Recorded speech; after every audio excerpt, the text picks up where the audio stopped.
प्रधानमंत्री नरेंद्र मोदी को इथियोपिया ने सर्वोच्च सम्मान से सम्मानित किया है। प्रधानमंत्री नरेंद्र मोदी ने इसकी जानकारी खुद दी है। दिखाई देंगे। हम पाकिस्तानी अवाम से ये सवाल करेंगे कि अगर इंटरनेशनली ग्रेट ग्रैंड वेलकम की बात की जाए या ऑनर ऑफ अवार्ड्स की बात की जाए तो हमें जो नरेंद्र मोदी है काफी ज्यादा जो अवार्ड्स हैं वो लेते हुए भी दिखाई देते हैं। स्पेशली आज की अगर बात की जिस तरह से सीरिया को उन्होंने विजिट किया है, वहां पर जो उनके प्रिंस थे हुसैन खालिद टू, उन्होंने खुद स्पेशली उनको कार में कहने के लेकर गए हैं म्यूजियम तक। और ये एक बहुत बड़ी बात होती है पीएम के लिए जो दूसरी कंट्री से उनके मुल्क में आकर विजिट करता है। यही बात अगर हम लोग अपने पीएम की करेंगे तो डेफिनेटली सी बात है, रिसेंटली रशिया में गए और वहां पर काफी ज्यादा कह लें कि इस चीज दुनिया के नंबर 1 नेता बने PM Modi.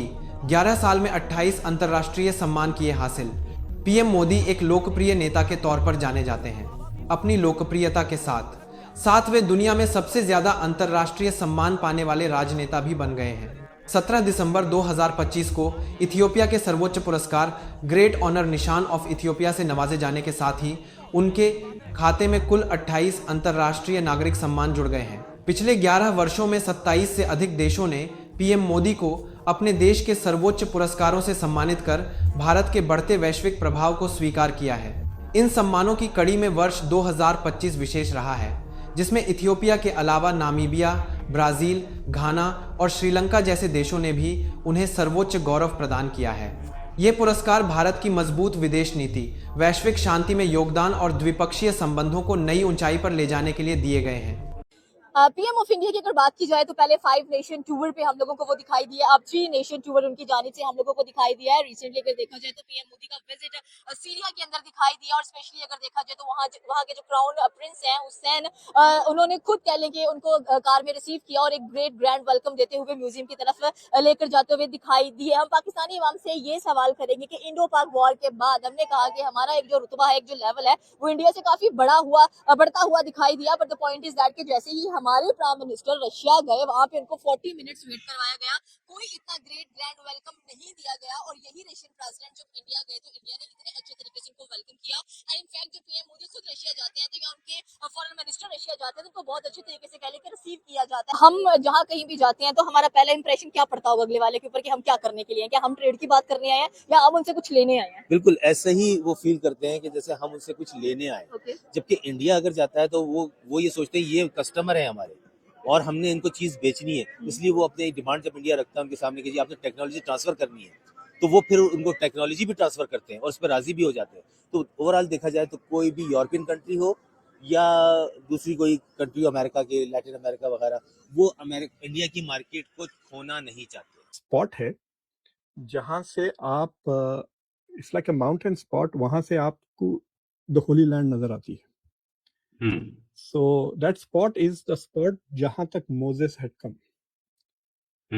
Moses never reached Jerusalem. वो उससे पहले मर गए। बट एक स्पॉट तक वो पहुंचे थे जॉर्डन में जहां से you can see the Holi land. तो वो स्पॉट पे मैं गया था तो वहाँ इतने मुझे इंडियंस मिले थे। I was very surprised. I didn't expect Indians to be there. मैं समझा कि बहुत सारे क्रिश्चियंस होंगे from all over the world, but वहाँ पे तमिल और Christians, so there are a lot of Indians who are working there. So there are a lot of Indians who actually live and work in Jordan. So एक उनका goal, which is actually stated by the ministry, I think, is to connect with the Indian diaspora in Jordan. वहाँ बहुत Christians वगैरह भी हैं. But I think that अगर आप paper पे देखें सर कि it is doesn't make sense. $3 billion के करीब कुछ ट्रेड है जॉर्डन के साथ। इंडिया गोल है कि 5 बिलियन उसको बना दे। इंडिया हैज, जॉर्डन से भी इंडिया का डेफिसिट है। इंडिया जॉर्डन से ज्यादा इंपोर्ट करता है, एक्सपोर्ट कम करता है। ओमान से थोड़ा ज्यादा ट्रेड है, कुछ $6.5 बिलियन का इंपोर्ट्स है और कुछ $2-3 बिलियन वहां पे भी डेफिसिट है ट्रेड का। बट ओमान में there is a very large Indian community जो वहाँ पे रहती है, मस्कत वगैरह में। दे आर डायस्पोरा, बहुत जमाने से है। I have lots of relatives from Hyderabad who live and work in Oman and they are highly respected वहाँ पर। अगर आप उनका अखबार उठा के देखें आप तो मोस्टली कवर्स 2 पेज क्रिकेट होता है, 2 पेज बॉलीवुड होता है, फिर 1 page Indian community in Oman, फिर आधा पेज पूरा ओमान का होता है। That is how the newspapers are.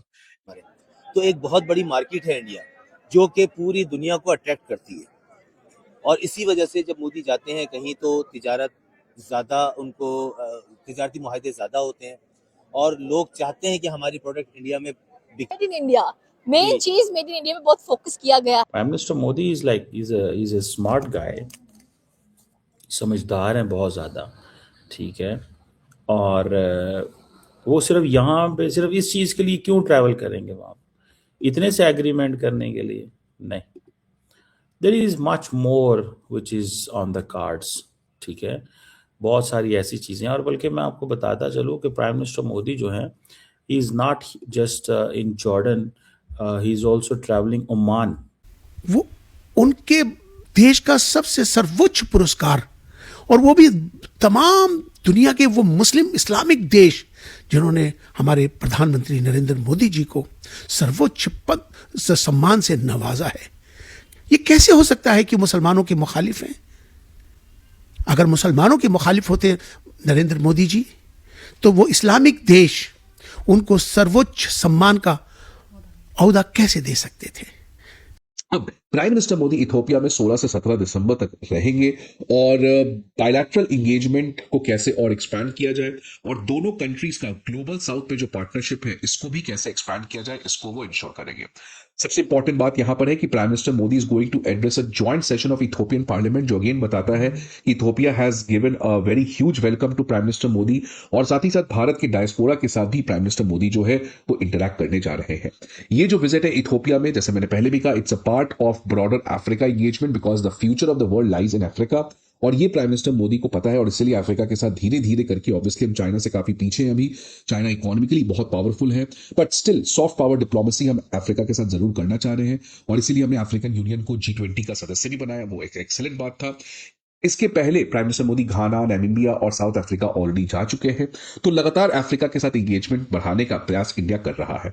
एक और बहुत बड़ी बात हो सकती है ब्रिक्स को लेकर। भारत, आपको पता है, it's going to be the chair of BRICS in 2026, और लास्ट ईयर इथोपिया जो है वो ब्रिक्स का एक नया मेंबर भी बना है। तो इसलिए ब्रिक्स में कैसे चीजों को और बढ़ाया जाए, ब्रिक्स में कैसे और मिडिल पावर डिप्लोमेसी को बढ़ाया जाए, ब्रिक्स के थ्रू कैसे यूएन रिफॉर्म और रीजनल स्टेबिलिटी का प्रयास किया जाए, इन चीजों के ऊपर भी दोनों कंट्री के बीच में बातचीत हो सकती है। जॉर्डन को उर्वरक खजाने का देश भी कहा जाता है। भारत जॉर्डन से बड़े पैमाने पर DAP, phosphoric acid, phosphate rock और पोटाश जैसा प्राकृतिक खजाना आयात करता है। मोदी के जॉर्डन जाने का मतलब है कि यहाँ का खजाना फास्फेट और पोटाश को लेकर कोई बड़ी डील हो सकती है। भारत ऊर्जा संसाधन देकर जॉर्डन के राजा अब्दुल्ला के साथ और रिश्ते मजबूत कर सकेगा। इथियोपिया में मिले सर्वोच्च सम्मान के लिए पीएम मोदी ने जताया आभार।